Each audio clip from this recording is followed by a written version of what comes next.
අපි දැන් දිල්ලි නගරයට පැමිණලා ඉන්නේ. අපේ 40ක් සියලු කණ්ඩායම අපි දැන් මේ දිල්ලි නගරයේ සයිට් සීන් කරමින් දැන් කපිලවස්තු ධාතුන් වහන්සේ වශයෙන් යනවා කපිලවස්තු ධාතුන් වහන්සේ වන්දනාවට.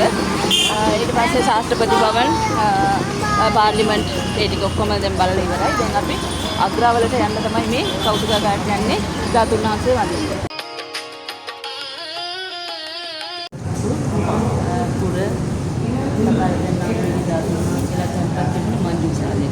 එතකොට මේ මංජුසාදකේ තිබ්බ ධාතු වහන්සේලා tempat කරපු ප්‍රමාණය තමයි මේ අපිට මේ දැනගන්න තියෙන්නේ ඇස් වලට දැක ගන්න තියෙන්නේ ඊට පස්සේ ඒ ධාතු වහන්සේලා තමයි මෙතන මේ ආකෘතිය මංජුසාවේ tempat තියෙන්නේ මේකේ ආකෘතිය තමයි මේ tempat තියෙන්නේ ඔව් මෙතන ආකෘතිය අතන තමයි මංජුසා මංජුසාව මෙතන ඒකෝ මේ දෙපැත්තේ තියෙන්නේ ඒ tempat තිබ්බ මංජුසා දෙක මෙතන මේ දෙපැත්තේ tempat කරලා තියෙන මේ මංජුසා දෙක ඔය වටෙන්ම ඔහම වන්දනා කරගෙන හොඳට ළඟට බලලා වැඳලා පහන් සිතිවිලි ඇති කරගෙන නිකන් මේ අපි ජීවමාන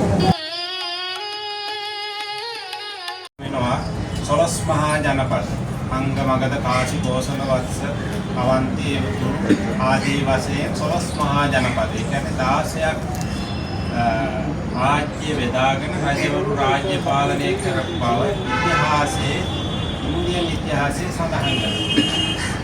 ඒකෙන් කුරු රට කියලා වල හටක්. ඒ කුරු රට තමයි මේ දිල්ලිය කියලා වර්තමානයේ හඳුන්වන ලබන. දා බුදුහාමුදුරන්ගේ දවස කුරු රට නමින් හඳුන්වපු නගරය අද නව දිල්ලිය නමින් හඳුන්වන ලබන. දිල්ලි දෙකක් තියෙනවා. එකක් පැරණි දිල්ලි අනිත් එක නව දිල්ලි. මේ ඉන්නේ අපි නව දිල්ලි.